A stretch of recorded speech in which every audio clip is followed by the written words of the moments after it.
Over the past few years, a new word has entered our lexicon, YOLO, which stands for You Only Live Once. Well, for many people, it's a motto. Another way to say live life to the fullest. But others say there's more to life than just yourself. So what is the real purpose to life? We asked Scott Ross to find out. What's the purpose in life?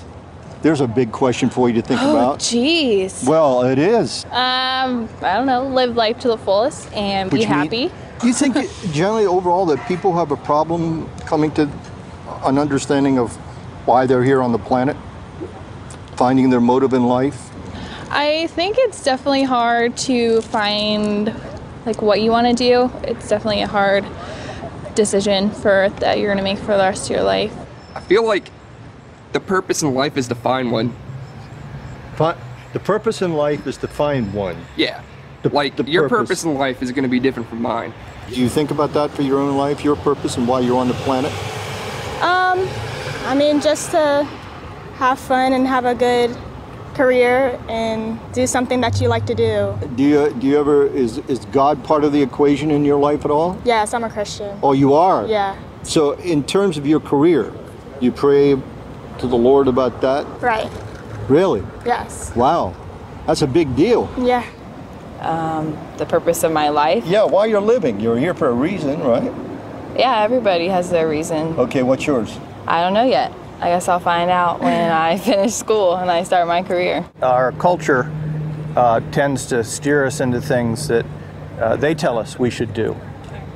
Things like for money rather than for passion or for, finding what's your mission and what's good for you and what your gifts are. So you're motivated by that passion? I am. Yeah. Define success. Success is finding God's will for your life or your higher power, finding that. And success is giving that back to society. So serving others. Serving others through your gifts.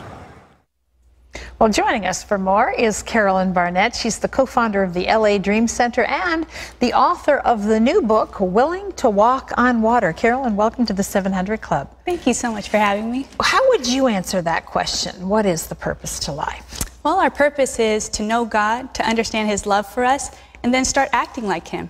And so I believe every Christian in some capacity has been called by God to act as His hands and feet in some way. And so I think we find our greatest joy when we find what that purpose is. Yeah. You talk in the book about the concept of triggers. What is a trigger and how does that work? Well, as we act as God's ambassador, when we find our capacity of how we want to serve and how much we can serve, I believe God's given us a trigger in life. And, because we've been loved on by Christ, of course, every injustice breaks our heart, right? What doesn't bring us to tears? Yes. But what the trigger is when you hear about that injustice or you see it and you think, I can't know this is happening and not do something about it. Yeah. And I believe that's your trigger. I found my trigger when I was 18. I was working at the Dream Center as a volunteer, and I was called by a social worker who was telling me there was a family in need of food not too far away. And at the time, you had to come to us to receive. And so I drove over and I brought some food, and as soon as I walked in, what I saw changed my life. It was a mom, 25, with 8 kids. Eight kids. Oh, my word. And most of them were just in their diapers or underwear. There was no furniture other than some couch cushions on the floor. And as soon as we walked in, the kids jumped in our arms and started eating raw zucchini. I thought, how hungry are these kids that they would eat raw zucchini? And she had no means of getting to the Dream Center for food. Absolutely not. And so when I was face to face with a hungry child, when I was in the home of a hungry child, I smelled the smells, I heard the cries, I felt the fear. Then I understood my trigger was to make a difference in this area. And so I came back to the Dream Center and said, hey, you know what? People who are really in need of food need us to bring it to them. They have no way of getting to us. And so we started our mobile food banks then 17 years ago, and we reach up to 50,000 people every month. There's amazing work going on at the LA Dream Center. Talk a little bit, though, for people who don't live in LA and can't get to the Dream Center to participate. How do we find these triggers? Because you were out there, you were open, you were serving, you were looking, you were listening.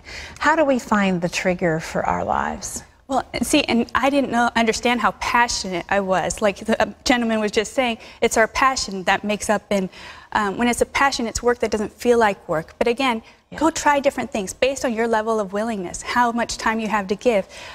Go try different organizations that already exist with the time that you have, and wait for that passion to ignite in your life. Yeah, you know, sometimes I think people look at someone else's passion and they say, well, I can't do that because, and they have a legitimate reason why they can't.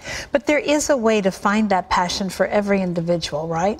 Right, and again, when it's a passion, you find time for it, and it gets you excited about life, a reason to get up a little earlier in the morning and be happy about it. It just makes your entire life better when you're serving in this cause.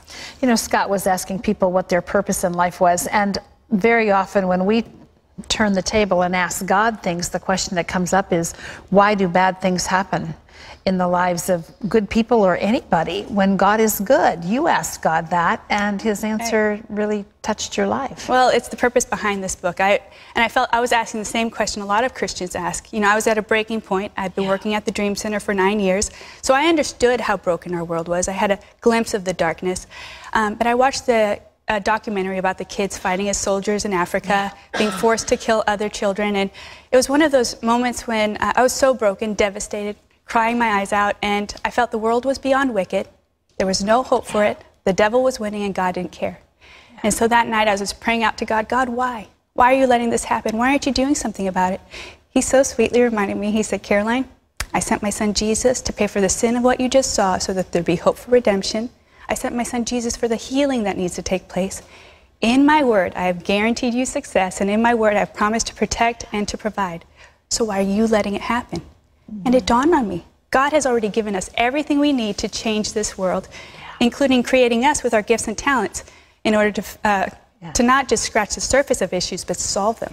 And to be the answer. You know, we saw some of that happening in what we saw going on in Israel earlier with the research and people who are creating, through the wisdom given of God, answers to people's great need. How important is the willingness aspect to this? Well, that was such a joy for me. As I was studying the Word, I'm a very analytical person, and when God revealed to me that it's our fault, He's already given us everything we need, I thought, well, what does that mean for us? What does that mean for our everyday life? Because that's a very overwhelming revelation, right? You know, you start looking up all the statistics of who's suffering around the world, and the number seems overwhelming. But God showed me then that all He needs is our willingness. Our willingness is more than enough. If we give Him our willingness, He'll do the miraculous, and we can change this world. Yeah. There's another concept you talk about in the book that I think is so significant and also helps us find our passion and kind of motivates us, and that's brokenness.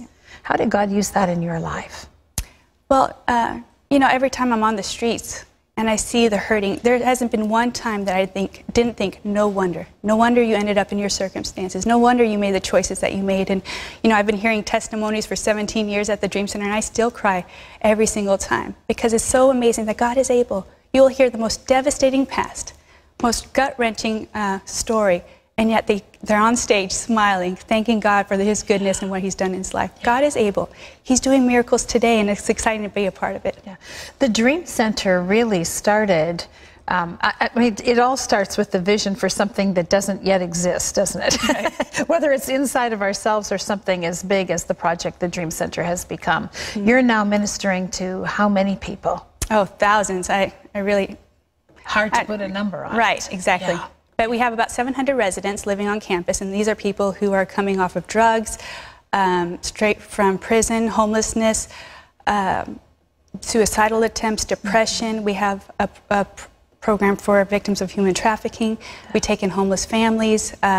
We take in teens. And so our philosophy at the Dream Center is whatever the need is in our neighborhood, we want to address.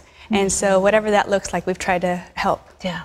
I love the whole concept, and you write about it so well in your book, of the fact that everybody Everybody has a purpose, and God wants to use every single one of us. And maybe it's not a dream center that's in your future, but it might be the person next door with need. It's called Willing to Walk on Water. This is Caroline Barnett's book. It's available in stores nationwide. If you want to hear more from Caroline Barnett, we've got good news for you. She's going to be our guest speaker today at our CBN Chapel service, and you can watch her by going to our website at noon Eastern Time. And while there, check out Caroline's backstage interview in our segment called In the Green Room. Thank you so much. It's wonderful to have you here. The Lord bless you.